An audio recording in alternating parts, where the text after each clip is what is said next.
Hello aspirants, welcome to Science and Technology Daily Capsule. Aspirants, science and టెక్నాలజీలో current affairs చాలా important. మీరు దాని మీద కనుక మీరు ఫోకస్ చేస్తే గ్రూప్ 2లో ఖచ్చితంగా మీకు మంచి స్కోర్ అయితే వస్తుంది. ఎందుకంటే పోటీ అంతా Indian economy and science and technology and AP economy వీటి మీదే మనకు ఎక్కువ పోటీ ఉంటుంది. సో ఈ సబ్జెక్ట్స్ మీద కనుక మీరు గ్రిప్ సంపాదించారంటే ఖచ్చితంగా మీరు మంచి స్కోర్ మంచి పోస్ట్తో మీరు సక్సెస్ అవ్వచ్చు. అయితే ఈ కరెంట్ అఫైర్స్లో భాగంగా మనం ఈరోజు మన టాపిక్ వచ్చేసరికి శుక్రయాన్ 1. ఈ శుక్రయాన్ అంటే మనకి వీనస్కి మనం ఒక మిషన్ లాంచ్ చేస్తున్నాం అనమాట. దాన్నే శుక్రయాన్, అన్అఫీషియల్గా శుక్రయాన్ అంటున్నాము, అఫీషియల్గా వీనస్ ఆర్బిటర్ మిషన్ అని అంటున్నాం అనమాట. ఇది రీసెంట్గా 18th సెప్టెంబర్ 2024లో యూనియన్ క్యాబినెట్ ప్రైమ్ మినిస్టర్ అధ్యక్షతన ఈ శుక్రయాన్ మిషన్కి, ఈ వీనస్ ఆర్బిటర్ మిషన్కి ప్రైమ్ మినిస్టర్ క్యాబినెట్ ఆమోదం తెలిపింది. సో దీనికి కేటాయించిన బడ్జెట్ ఎంత అంటే 1236 crore. ఇందులో మేజర్ పోర్షన్ వచ్చేసరికి స్పేస్ క్రాఫ్ట్కి వెళ్తుంది. అది 824 crores స్పేస్ క్రాఫ్ట్, అంటే ఈ వీనస్ చుట్టూ తిరిగే ఆ స్పేస్ క్రాఫ్ట్కే అంత బడ్జెట్ 824 crores, దానికే మేజర్ పోర్షన్ వెళ్తుంది అనమాట. సో ఈ వీనస్కి మనం ఎందుకు, ఈ స్పేస్ మిషన్స్ ఎందుకు మనం తీసుకొచ్చాము, వీనస్ ఆర్బిటర్ మిషన్ని మనం ఎందుకు ప్రయోగించబోతున్నాము, నెక్స్ట్ ఇందులో ఇస్రో ఫస్ట్ టైం యూజ్ చేసే టెక్నాలజీ ఏంటి, ఫస్ట్ టైం ప్రయోగించే ఎక్స్పెరిమెంట్ ఏంటి. ఇప్పుడు ప్రతి మిషన్స్లో ఇస్రో ప్రత్యేకంగా ఒక్కొక్క టెక్నాలజీని యూజ్ చేయడం, కొత్తగా ఆ టెక్నాలజీని ప్రయోగించడం, అంటే అక్కడ ఉన్న అవసరానికి తగ్గట్టుగా ఆ టెక్నాలజీని ప్రయోగించడం చేస్తూ ఉంటుంది.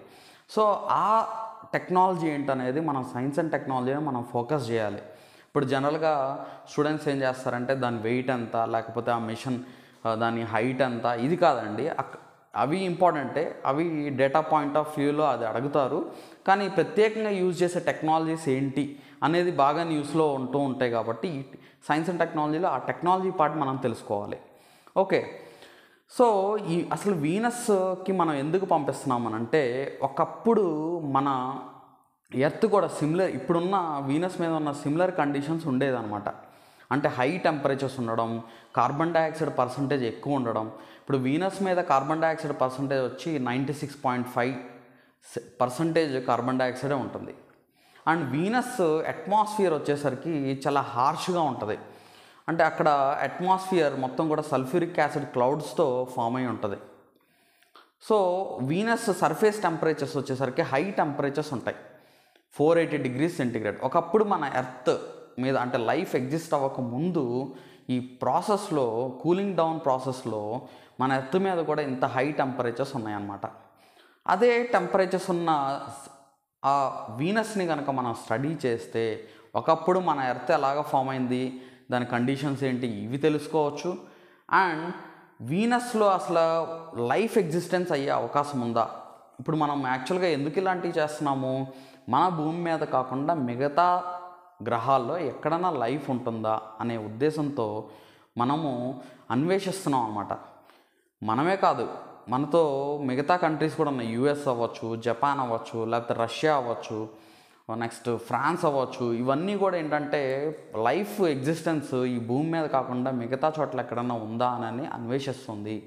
సో మనం కూడా ఈ టెక్నాలజీని డెవలప్ చేసుకుంటున్నాము. మనం కూడా ఎక్కడ తీసిపోకూడదు అని మనం ప్రయోగిస్తున్నాం అనమాట, ఇటువంటి మిషన్స్ అన్నీ కూడా.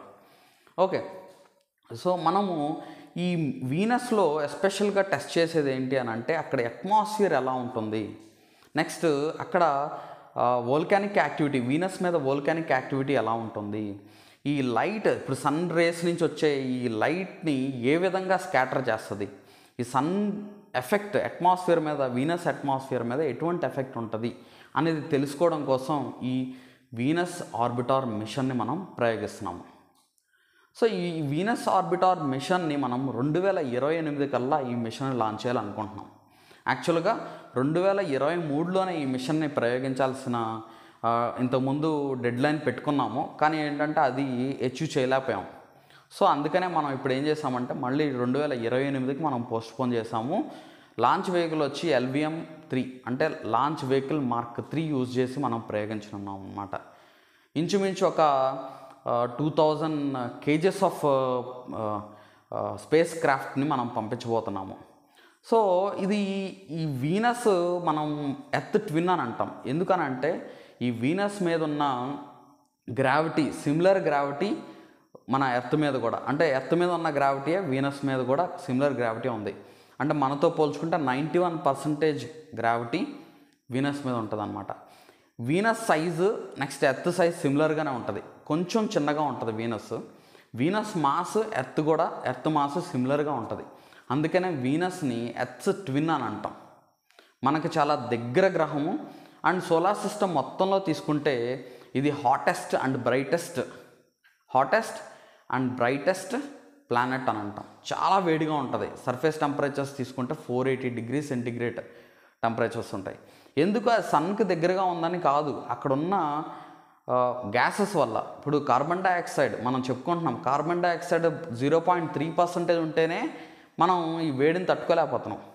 సో అలాంటిది వీనస్ మీద 96.5 degrees centigrade 96.5% of carbon dioxide ఉంది. సో ఎంత ఎక్కువ ఉంటుంది. సో ఇది బ్రైటెస్ట్ కూడా అనమాట. బ్రైటెస్ట్ ఎందుకనంటే ఇక్కడ క్లౌడ్స్ లోపలికి పెనిట్రియేట్ అవ్వకుండా చేస్తుంది, మొత్తం కూడా రిఫ్లెక్ట్ చేసేస్తుంది అనమాట లైట్ని. ఎందుకంటే స్కాటరింగ్ బాగా జరిగిద్ది, అంత థిక్గా ఉంటుంది అనమాట వీనస్ అట్మాస్ఫియర్. సో ఆ స్కాటరింగ్ ఎఫెక్ట్ కూడా స్టడీ చేయడం కోసం అక్కడున్న పార్టికల్స్ ఏ విధంగా లైట్ని స్కాటర్ చేస్తుంది.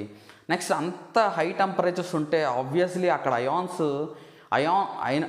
ఐనోస్పియర్ కూడా ఉంటుంది. మన ఇప్పుడు ఎర్త్ మీద కూడా ఐనోస్పియర్ ఒక పర్టికులర్ హైట్లో ఐనోస్పియర్ ఉంటుంది. అదేవిధంగా ఇక్కడ కూడా ఈ వీనస్ అట్మాస్ఫియర్లో కూడా ఐనోస్పియర్ ఉంటుంది. ఈ ఐనోస్పియర్ ఏ విధంగా ఉంటుంది, ఇది అక్కడ ఉన్న కెమికల్ కాంపోజిషన్ ఏంటి, ఇవి స్టడీ చేయడానికి కూడా ఇది ఉపయోగపడుతుంది అన్నమాట.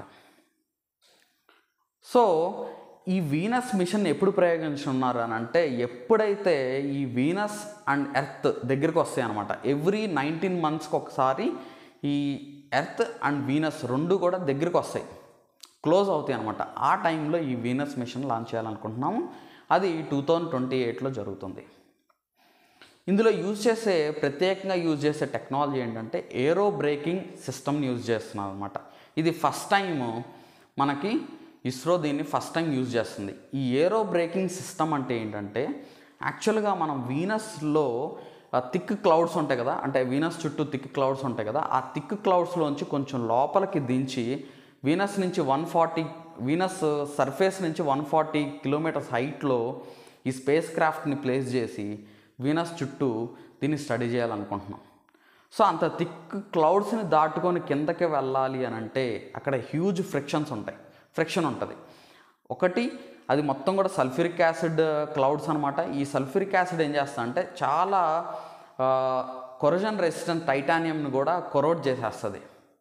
అంటే ఈజీగా అది రస్ట్ క్రియేట్ చేసేస్తుంది, ఆర్ అది మెల్ట్ అయిపోయేలా చేస్తుంది అనమాట. సో ఇక్కడ మనకు అక్కడ ఎటువంటి మెటీరియల్తో దీన్ని తయారు చేయాలని చాలా కీలకమైంది. నెక్స్ట్ అది మాత్రమే కాకుండా 140 kilometers హైట్లో మనం లాంచ్ చేయాలి, ఆ స్పేస్ క్రాఫ్ట్ని తీసుకువెళ్ళాలి అని అంటే స్లోగా దాన్ని ఆ హైట్కి దించాలి. ఆ హైట్కి దించాలి అని అంటే మనకి చాలా ఎక్కువ ఫ్యూయల్ ఖర్చు అయింది. సో దాని బదులు ఇస్రో ఏం చేస్తుందంటే, మనకి ఇప్పుడు ఖర్చు ఎక్కువ అవుతుందంటే ఆటోమేటిక్గా ఖర్చు తగ్గించుకునే పనే మనం ఆలోచిస్తాం. సో ఇస్రో ఏం చేస్తుందనంటే ఏరో బ్రేకింగ్ సిస్టమ్ని యూజ్ చేస్తుంది. అంటే ఏంటంటే ఆ వీనస్ అట్మాస్ఫియర్ని ఉపయోగించుకొని మెల్లిగా కిందకి దించాలని చూస్తుంది అనమాట. ఇప్పుడు ఫర్ ఎగ్జాంపుల్ ఒక 400 kilometers హైట్లో ఉందనుకో, స్లోగా ఆ ఫ్రిక్షన్ని ఇప్పుడు ఫ్రిక్షనల్ డ్రాగ్ అనేది ఉంటుంది కదా, అంటే అట్మాస్ఫియర్ ఎఫెక్ట్ కూడా ఉండి స్లోగా దించేలాగా చూస్తాను అనమాట. సో ఆ 140 kilometers హైట్లో ఉంచి ఆ వీనస్ సబ్ సర్ఫేస్